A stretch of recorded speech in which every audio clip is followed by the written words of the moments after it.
Good afternoon, everyone. Welcome. It's so nice to see you again. Hope everyone had a wonderful summer. Welcome back one more time to the Amherst Irish Association. I won't take up a whole lot of time. As many of you have heard about the beginning of our Irish Association. We started on a snowy day on Bridget's Day almost 10 years ago now. And we've really built something since then, and it's down to all of you for supporting us. And also to the Irish Consulate.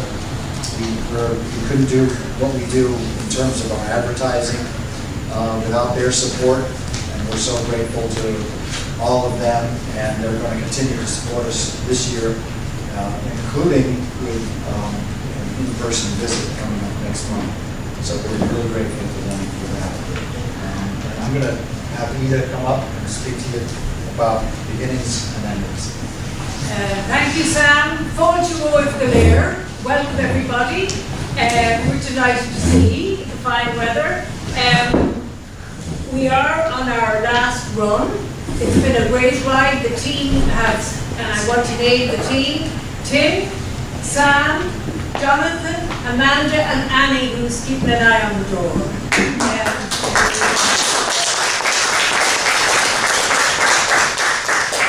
I wanted to mention that spread the word for the last few events, so we get a good turnout for them. We always film the events. We have several members who are still cautious about coming in person, and we again have reverted to the masks today because the numbers are up in this area with the students back. Still, we're delighted to see you. We couldn't do this without you, without the musicians, without our presenters, all of whom contribute because they support our mission to present events that explore positive aspects to Ireland's culture, society, history, and so forth. Anyway, I wanted to mention in particular the name of a new Consul General. Her name is Sheila Fitzgerald. She's going to be with us next month for the Margaret Marr Award.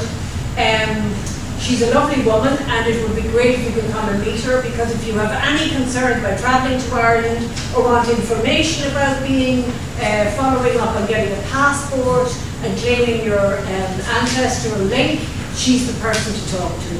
We're very honoured. She's only here a wet week in Boston, and she's coming out to us in October, so we're very pleased for that. Now, fáilte romhaibh. Finally, it's my pleasure to introduce our first event, cordially, great friends, teammates, Sean O'Connor and Tim Goodhind. Take it away, lads.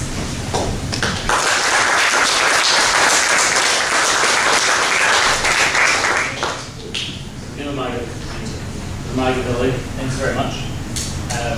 So I'm John Kennedy, and between myself and Tim, we'll be talking a little bit specifically about names and place names in Irish and its connection to English, because especially as people go through their genealogical interests, sometimes things get a little confusing, or this background insight can be very, very helpful.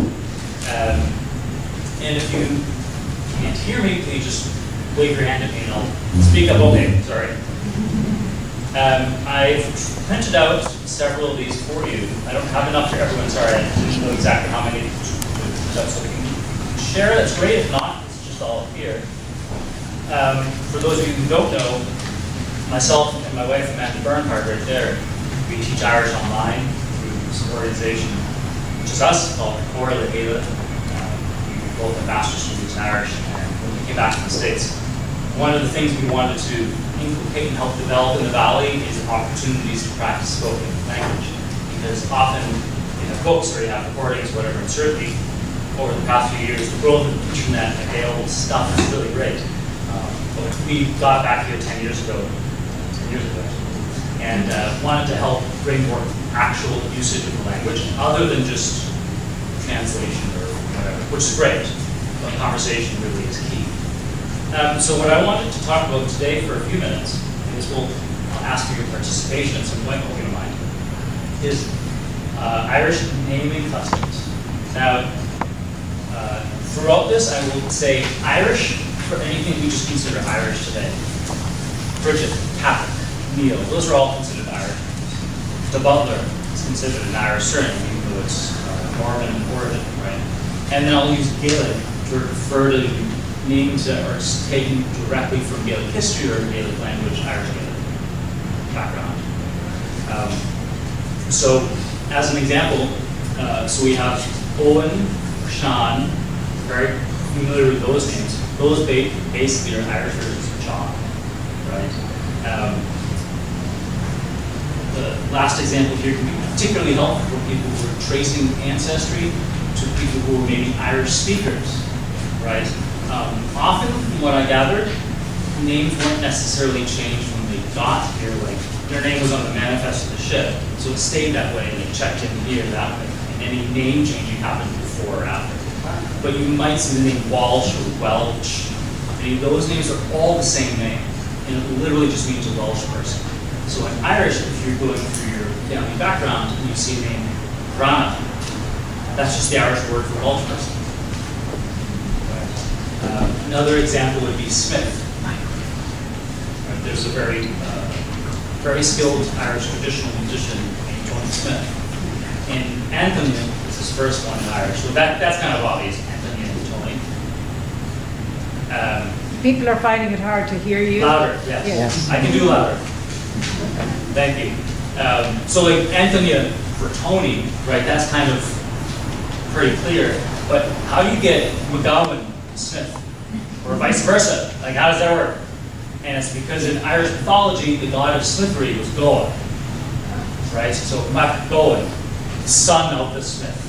So hence Tony Smith.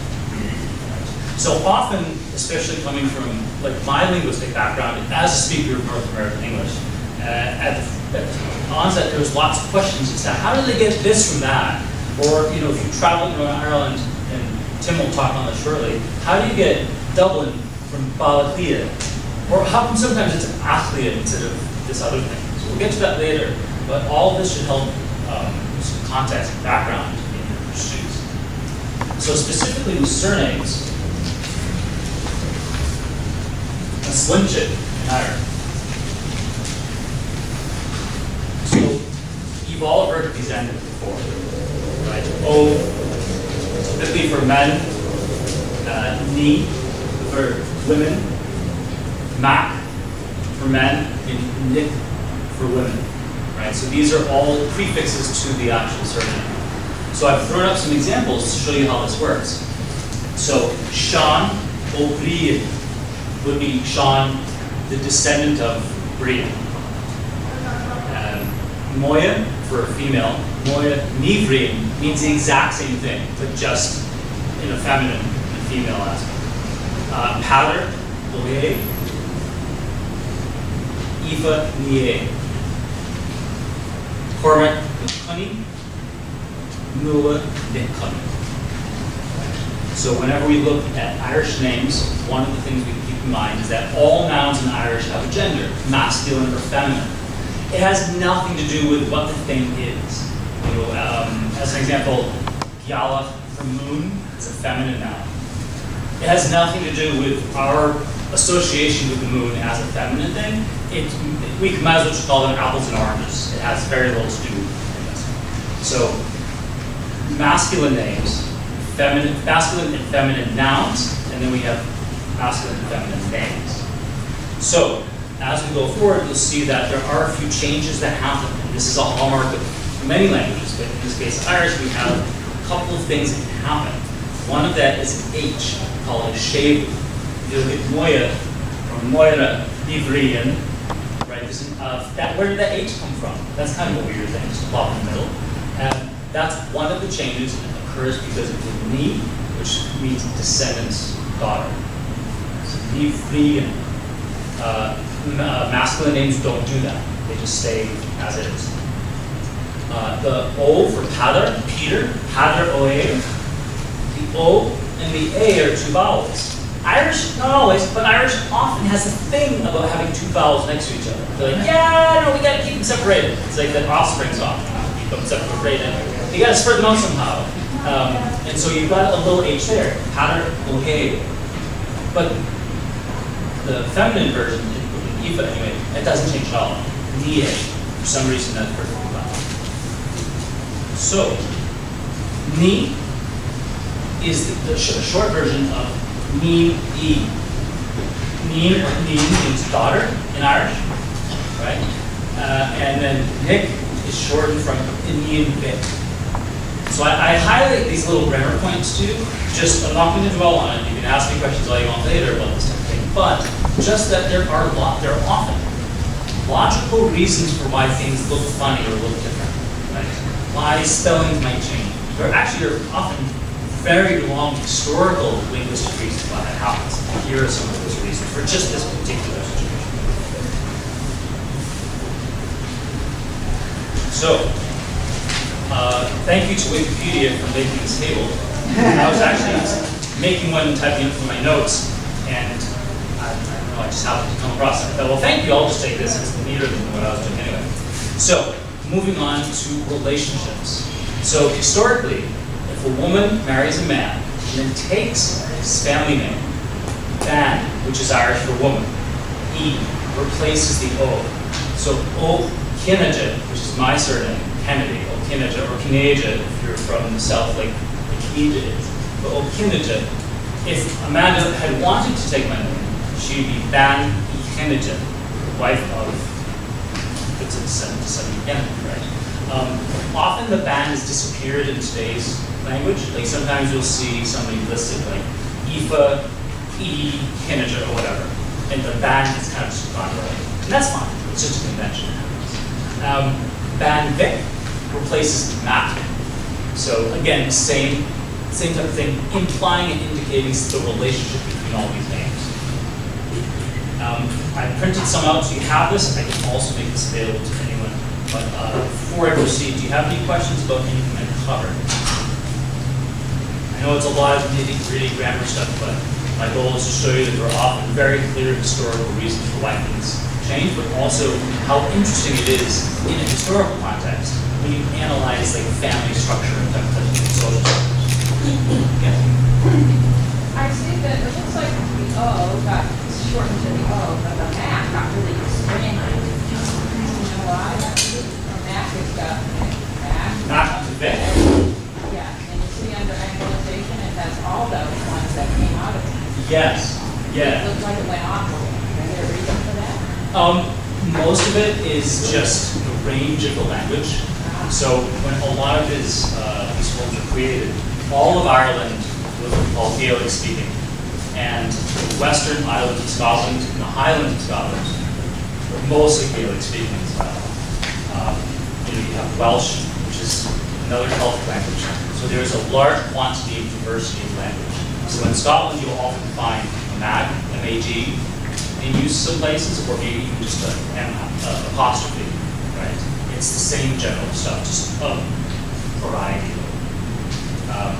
In Irish, you have very much like Latin.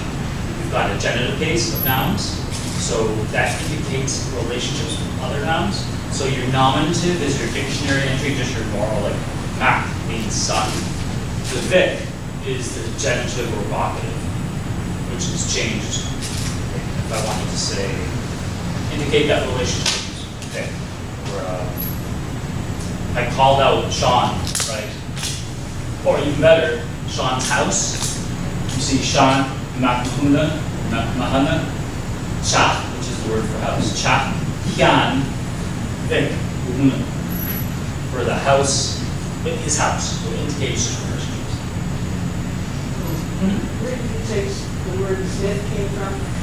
It's the Irish word for god of smithy, which I believe is, Ellen, if you know this, I think it's, you know this, but I think it's G-A-B-H-A. I think in modern Irish. G-O-I-B-H-N-I-U, Bodniu.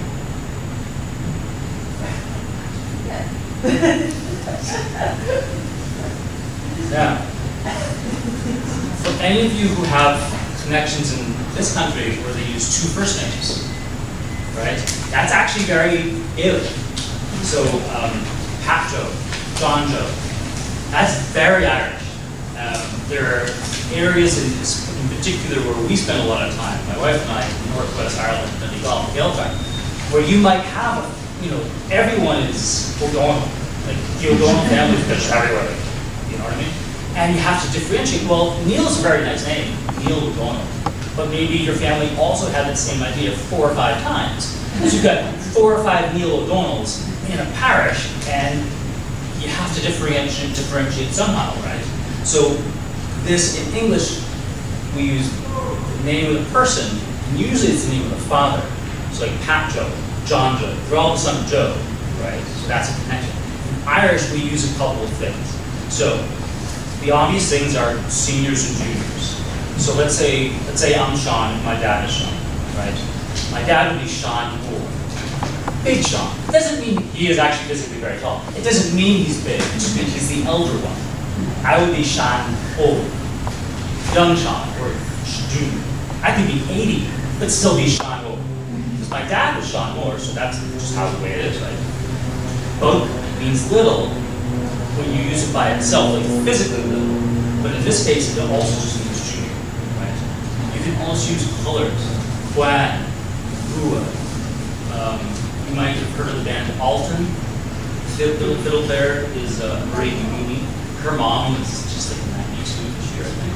And her name is Kitty Rua because she's got really red hair. So Kitty Rua, right? Moya Blan. It doesn't actually mean white Moya, it means like fair-haired Moya. Right? So these are all terms that we can use.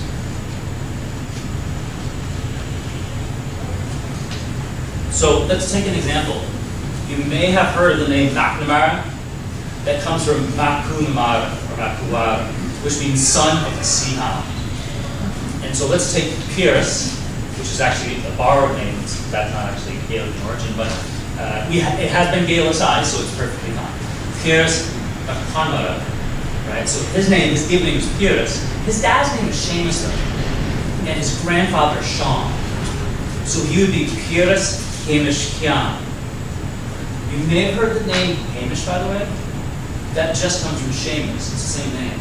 But in Irish and in Scottish as well, you have this vocative particle where you say, Kian, that's when you're addressing someone. So, a Hamish became Hamish. Anyway, sidebar. So, Pierce, Hamish, Kian. Again, you see a couple letters popping up, split those H's, don't worry about too much, it's just indicating relationships. You can also use other people in your family. Let's say your dad's not actually very well known. So Pierce's dad, Seamus, he's actually a pretty quiet guy. He flies over to Glasgow for work. He's home on the weekends, but he spends not around too much. But man, his wife, Pierce's mom, Catch, or Kath, I mean, she's really popular. She's a school teacher. Everyone knows her. So Pierce would actually be Pierce Catch. The mother or father, it doesn't matter. It's usually whoever's more well known. If they're both well known, it typically blends towards father to son and mother.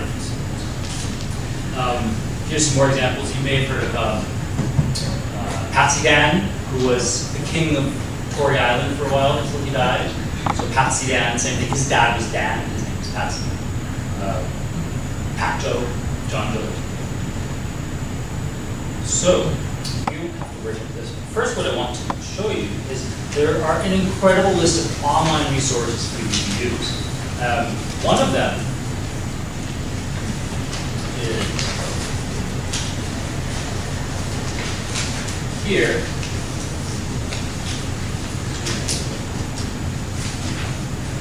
And all of them default to Irish interface. The way you interact with it, which I totally support, because it's an Irish Gaelic thing. So of course the default should be Irish Gaelic, right? That's the way it should be. But they have English. So on the top right, you see it says Gaelic. Just click English, and it will give you everything in English. So, could you give me a surname, an Irish surname, please? Family, or you, or Gary. Gary? M-C-G-A-R-Y? M-C-G-A-R-Y.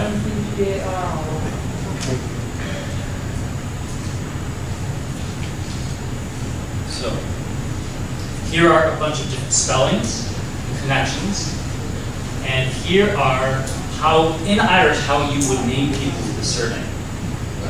Let me, I'll zoom in. Make it bigger, Jonathan. Say again? Make it bigger. Thank you. Will do. Thank you.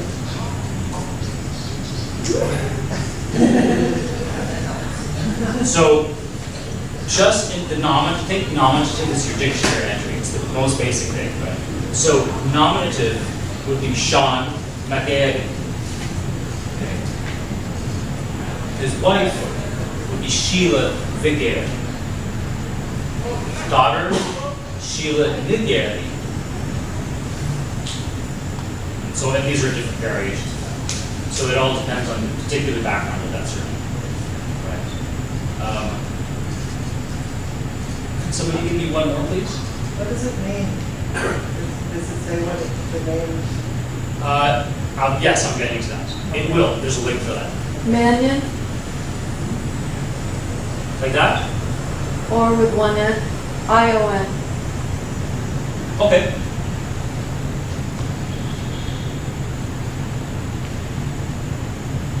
Different spellings, possible options. And here you have it in one of the versions. Sean Manin, Sheila Ivanin, and so forth and so on. Here's another one. So this engine gives you how you structure your name in Irish if you were to do it in the different relationships in the family. Interesting. Scroll down for a minute if you can now. Yes, scroll down. Yeah, it's male form and then it's white form, so it's possession of the man that references the name. It's either his wife or his daughter. Right. Yes. So not the other way around. Right. Yeah, you can, although there is a fairly long tradition, from what I gather, of, let's say, women marrying men and either maintaining their Irish surname as it was, or changing it to still indicate a relationship to their husband, but not that type of historical possessiveness. Yeah. So, one of the really interesting things about the Irish language community in Ireland is how, especially a lot of the younger, especially this case younger women, are taking traditional language and customs, but changing it to fit modern, contemporary perspectives. That's it. Very good. Now, this is, let's go over to personal names for now. So, personal names obviously come from a wide variety of sources. Ireland, the entire island is the size of the state of Maine, right? So it's a pretty small place compared to everything else. So they've had a lot of contact with a lot of people for a very long time. There's a fantastic series of books, one which is digitized and one which is not. This one is called Irish Names, and it pulls from early Irish sources. They've documented over 12,000 personal names. This only has a sliver of them. And that a lot of these names stem from colors or animals or offices in society, functions and social positions. They are often combined names. Here's one at the very bottom. Number 2 there. The first one, the way they structure it is they list the version as it exists in their source document, and then they list the modern spellings. So the way I pronounce that would be dual. If I may, you might say Duval, right? And it means dark stranger. Right? It's not a very common name in modern times, but it was for a while. And it mainly was a word used to refer to Vikings. It became a personal name, mostly in the north. And you also hear in Scotland of Dougal, comes from this. Right? This other one, which I struck me, because I just like the sound of it. Again, the first one is the version in the source, and then the modern version is Narva. Want to try that? Say that. Narva. Narva. But here there's a phantom vowel in there. The PH is a big. Not Narva, although I guess you could say it. Narva. Narva. It's a little bit of a hop. And that we think might mean something like noble princess. So, if you wish to, by the way, ever address your friend using only their surname, this is the thing that is done. You drop the beginning and you add something at the end. So I, or Kinajin, would be an Kineja. An means the, so the kind. So an Kineja. Debara, which is actually a Norman name, would be Anbara. So a friend of ours has that surname. So occasionally in joke we say, where's Anbara? Where did you come in? De Butler and Butler. So these are things that happen only for surnames.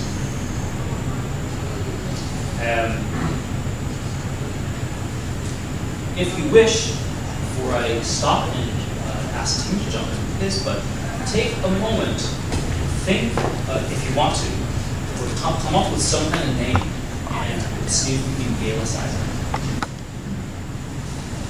Think of a first name. Try, just give me one first name. Crystal. Crystal. Last name. We're not there. White horse. White horse? Oh, I don't think that's it.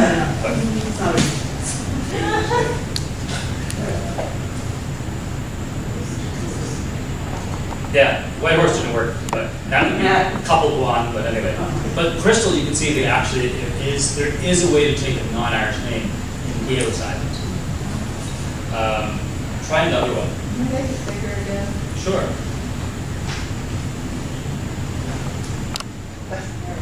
That's too much. Yeah. And this also has an English interface, so allow me to switch it. Give me one more. Yes. Organic. Like that. AIA. Surname. It can be an Irish one. Neary. Still. Neary. N-E-A-R-Y. N-E-A-R. So female. There you are. So Georgiana just stays as it is. And then you have Nick Nadi. Written in the old script on the left and our modern one on the right. So for those people who have an interest in this, the link is in the pamphlet there and I can help you out. But the gentleman that put this together, Doug Scannell, has done a fantastic job with integrating technology and Irish across platforms. The reason why Mozilla Firefox is available in Irish is because of the guy who created the website. I don't know, Amanda, have you tried yours? When the first name come up? I think just Amanda. Okay. So that's another thing you can play around with. There is this book here. It was published in 1923, and it's all online, for free. So you don't need to rifle through this. Oh, it's a very nice one, and if you like old books, it's most wonderful. But this will have an incredible plethora of surnames, and it has all of their associated spellings, and possible meanings, and backgrounds. First names too, yes. My name, Kennedy, basically means armor-headed, whereas some, apparently, people who weren't friendly would say ugly-headed. I'm okay with either. I'm beyond any kind of judgment on that. Irish names and surnames. It's one of the, if you have the packet I printed out, the link is in the back. It's all online. It's fantastic. It's really worth it. And it has a lot of really cool information. So, McNamara, son of the Seahawk captain of that. Right, folks, I've gone a little longer than I thought, so maybe if I could stop and allow Tim to jump in here. Tim, apologies for talking your ear off here.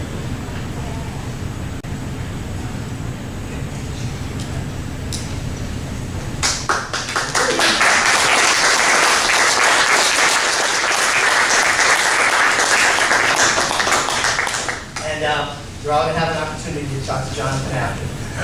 So you haven't lost your chance to ask these questions. This is going to stay live up here, so we can play with it this afternoon. If you'd like to look at some of these things after things have calmed down a bit, that's just fine. So for those of you who have been to Ireland, and those of you who have not, one of the nice things about going there is that you see Irish everywhere, whether you are in an Irish-speaking area or not.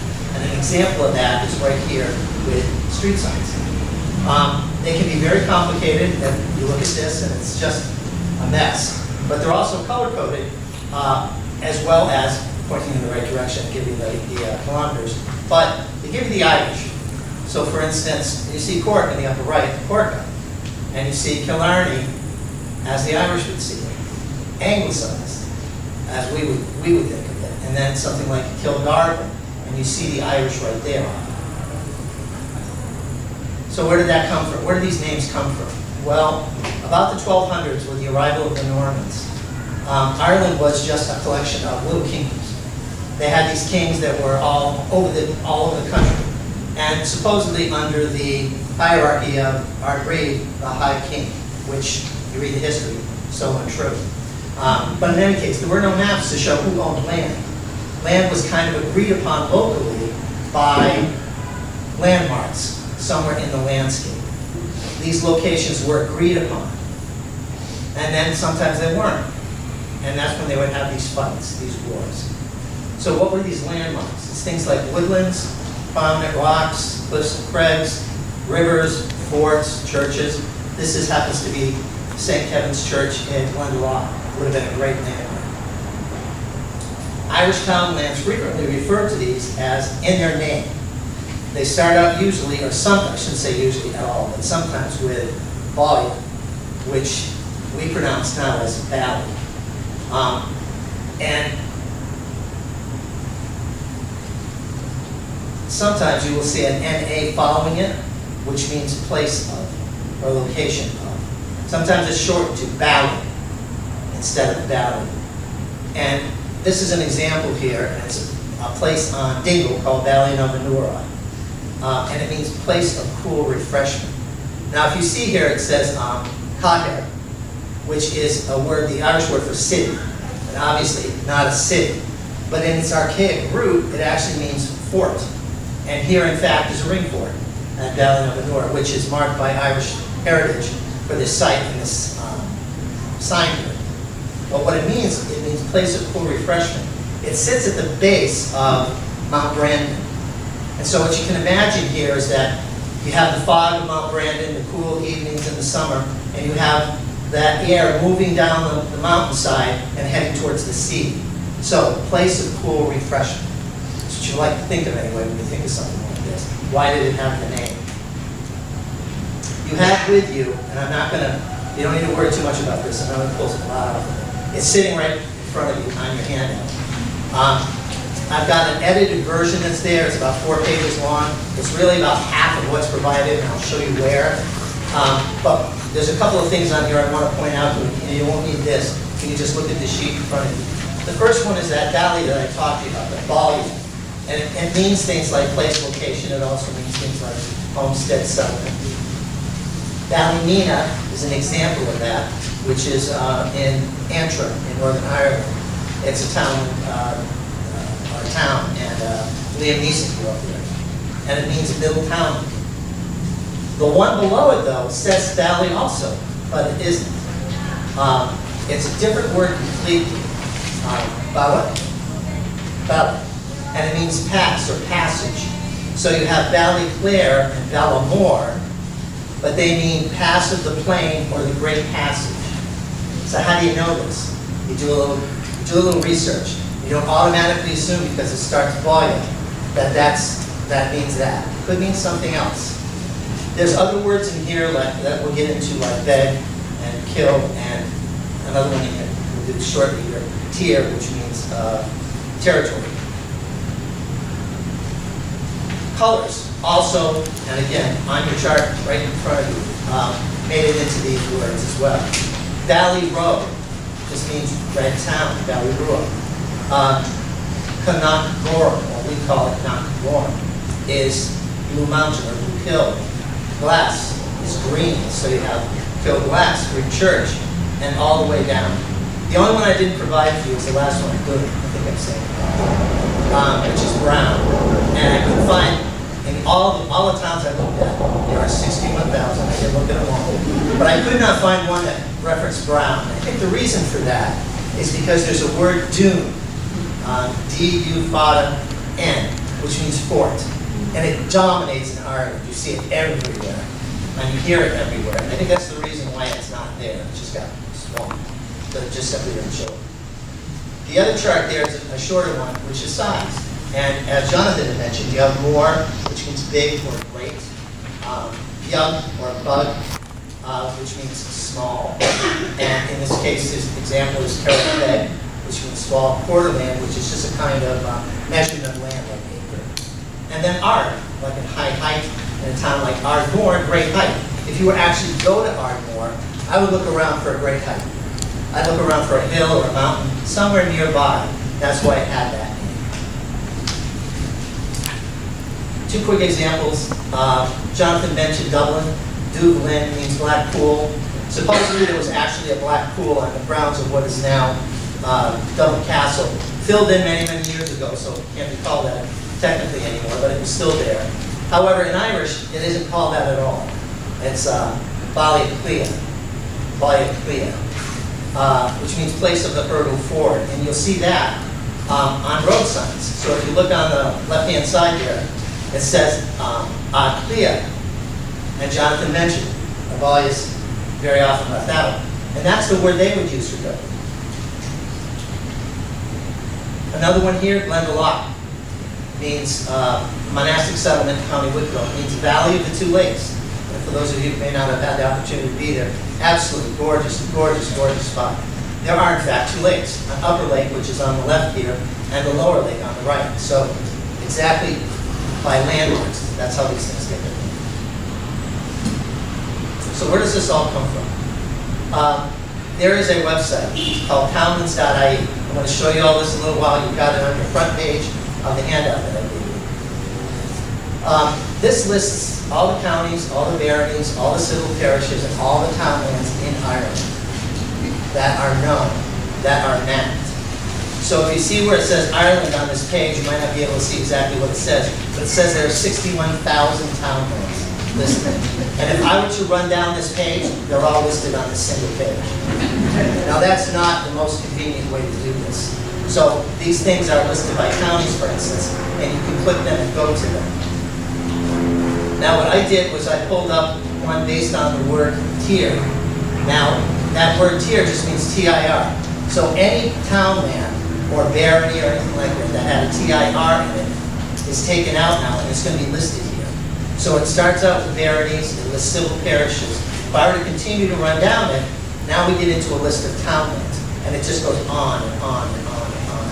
So I picked one here at random, and it's Tir Evelyn, or as we would say, Tir Evelyn. If you click that, you go to this page, which shows you a map of that little townland. So you can actually take a look at it. It also, down below, gives you the area, how much territory it takes up, what borders it, and a really cool thing for those of you who are interested in genealogy, and I'm going to step away from it, because I like doing that. And we're going to look at these bottom three. It says you can look at the 1911, the 1901 censuses, and Griffin's valuation, which goes back to the 1850s. So here we go. We pick one. This is this Tir Evelyn.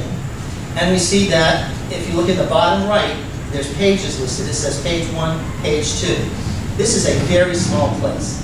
This isn't even a dozen families in the 1911 census.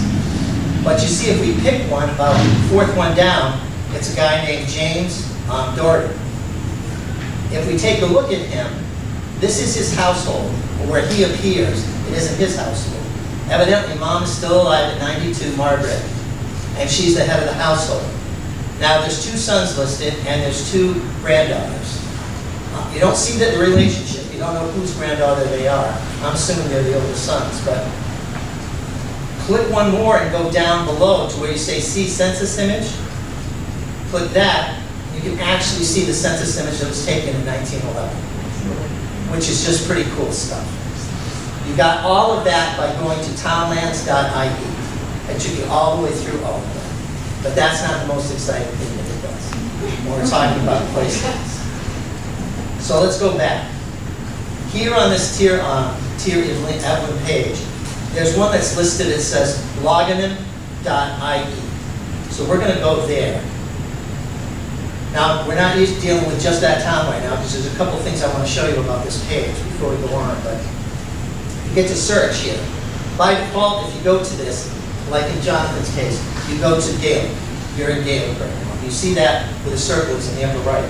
So you have to switch over to go to English, and you'll see that everything switches over to English. So you can have Gaelic, you can have English. The other thing I want to show you is where it says glossary. If you click that link, you're going to get the list that you have in front of you, the full list. I gave you a list that goes 4 pages. As I said, it's edited. It's probably not even half this list. But here it is listed all the way out. So it starts, for instance, with boiler. And it lists boiler clear, boiler more, so on and so forth. In any case, notice on the right it says by frequency. But if you choose the other one, it'll go in an alphabetical order. This is not alphabetical order. Okay? So really useful thing. So let's take a couple examples. I'll show you really quickly how this thing works. The first one we're going to go to is one called, there's a little town called Goodhind.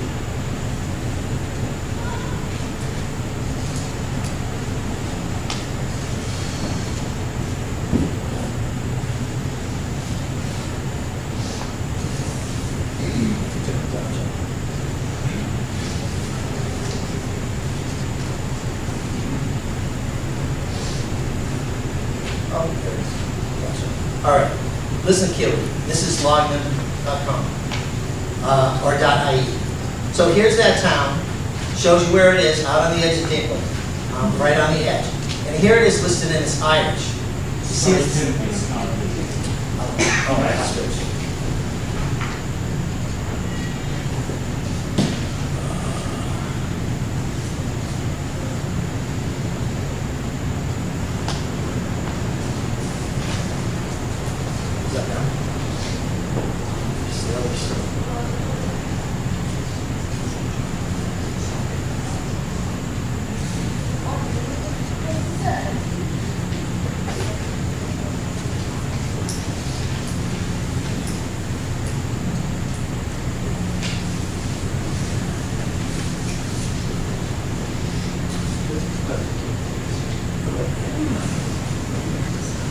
Okay, great.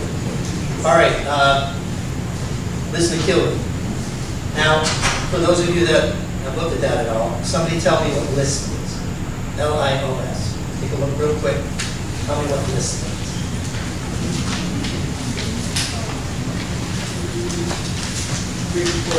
Ring for it. List means ring for it. And ring for it now means of. And then at the end of this word, you see this BHUI5, which means BUI5s. What do we see on our list for BUI5? Let's try colors. Yellow. Good.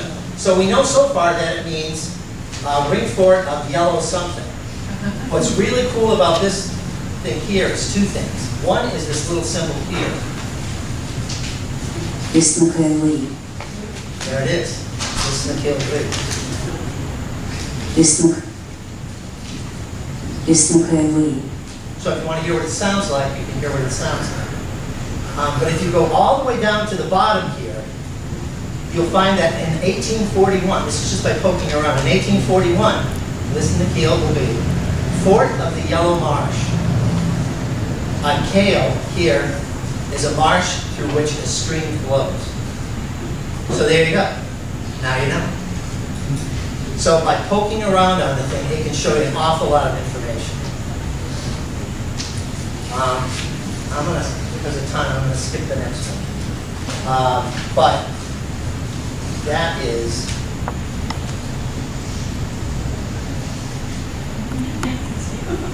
I'm showing you the answer.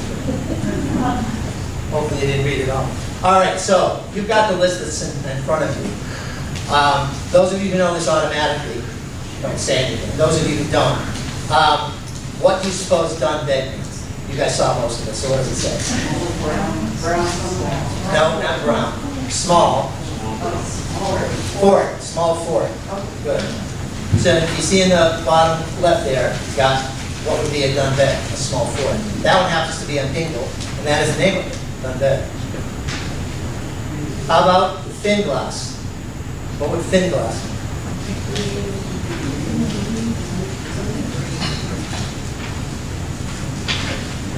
Clear stream. Clear stream. Very good. Now, fin can also mean white. It can also mean, in some cases, when you're talking about a meadow, it's grass. But in this case, clear stream. Again, you're looking at the word with the context of what else is there. How about cover current? Cover current.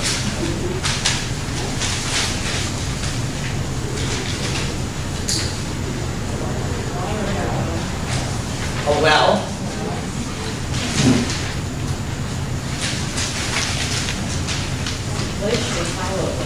Very good. What it is the well of the glacial hollow. So what the heck is that? Now a glacial hollow is simply where there's a hill or something like a mountain where glaciers come through and made a swoop out of it, a cup. And somewhere in there, there's a well. So there's your indication that somewhere in Hubbard Curry, you're going to find a well that's in one of these glacier hollows. And that's where the town that stands. Mulla Bond. Mulla Bond. Say it again. White mound. White, yeah, well, yes. White or mound or hill or summit, something like that. Now it's white, but it also means clear. So what could this possibly mean? It could be a bunch of different things.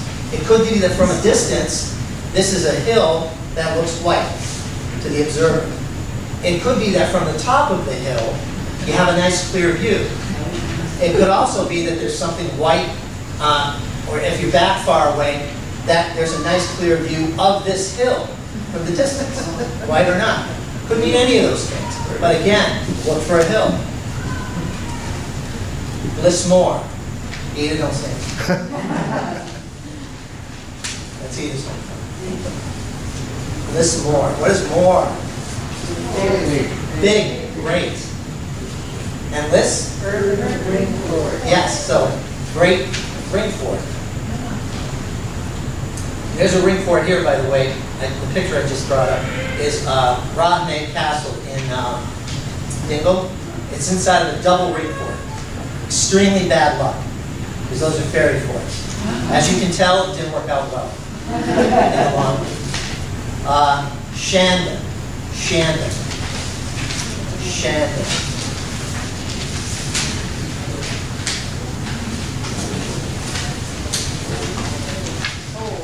Old Fort. Old Fort.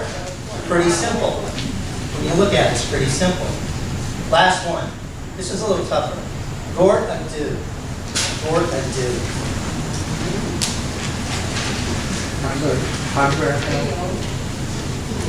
Hunger. A little louder now, John. Hunger. Tundra? Oh, hunger. Oh, hunger. No, that's good. That's a good guess. Different word. Different word. Field. Yes, it's field.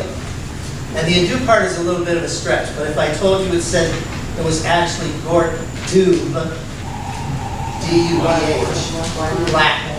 So it means black field. And I didn't have a picture of a black field, but that's actually a picture of the Black Valley in Cary, so it's close. But in any case, that's how these names work. All right? That's how they work. And that's where we run out of time. So, as a review, surname, place names, online resources we've talked about today. You have Jonathan's, you have mine, comments.light.ie, logging them. And we didn't get a chance to go to Gary Griffin, but yes. So in much more modern times, when you're setting out, well, maybe 18th century here, where you're setting out markers of 19th century stone, oak tree, what happens or can happen linguistically if you just get to a place and you just don't see it anymore? It's disappeared. How common is that or not? It's probably extremely common. I wouldn't be able to tell you, except that I can tell you that when they're doing the naming conventions, and Jonathan can attest to this, because the Irish are the ones that are doing the naming conventions for townlands, and the ones that I told you, the 61,000, they're adding to them all the time. But when they do those things, they consider what the local people call it. And they go by those names. Those are the priority. Whatever the local people call it, because it's theirs. It belongs to them. It had meaning to them. The meaning came from someplace. So whatever the landmark is or whatever it was, could be gone, completely gone by then. Or perhaps even the family name, long since gone from that area. But it had a name and it stays with the name, the original name. Just as a story, the 1870 baptisms in my family in Annisquam often say that they're from Flash. And you can do a Google map, and there is a brand new housing development not that far from where they farmed on Flash Estates. And that's the only Flash I've ever found. Flash actually sits right next door to Valley of the North on Flash. It's a little town that sits right next door. Well, Flash is, they had a farm on a ridge overlooking Annisquam. Oh, okay. Yeah. And again, that points out too, there's multiple names that run over each other, and they could be, you could have a dozen flashes on Dingle alone. But in any case, based on where you are, where you live. If you don't mind, maybe could you take, say, 10 seconds to just show them the barrier insight? Oh, Because that's really great. It might already be open. It wasn't, actually, I think it was. I didn't open it. yeah. There you go. Okay, very good. This is BarryGriffin.com. This was down for a long time. It's back up now, but it's kind of cool. It's surname maps based upon the 1901 and the 1911 census in Ireland, 1901 for Scotland. So if you click it, and we'll pick a surname, and I pick Hannigan for Sam, and view map, and slide down to 1901. I have a map here of all the Hannigans based on the census in all of Ireland. And the color shows you how many based on per 100,000 there are with those names. So if you don't know where the heck you are from Ireland, in Ireland, and you have a name like Hannigan, this is a really good chance for you to figure it out. Now, before you get super, super duper excited about that, I think you know where I'm going with this. It only works for Hannigan. We're going to put in Murphy. The number one name in Ireland. So, not so helpful. Not so helpful. But if you pick a different one, like in my family, which is garbage.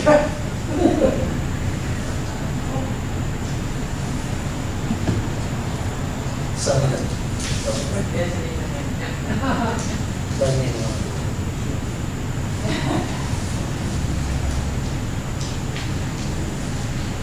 Now it's just for. Yeah, go. Pick a different one. Can you try Ledy, L-E-D-E-Y? Yeah. That's my grandmother. So you see how helpful that is. That's really very, very helpful. But it also shows you too, like for instance, on the northeast edge of Cork, there's a group of levies. That's the bottom, the biggest bottom county, the southern county. Right there, there's a grouping of levies in whatever town and area that is. So that's if you know that your levies came from Cork, for instance, you can zero right in on those townlands. So it's really can be very, very helpful. Name is Walsh, name is Murphy, but some of the other ones. It's a great new, I won't say it's new, but it's just coming back as a resource. It was gone for a long time. Okay? Very good.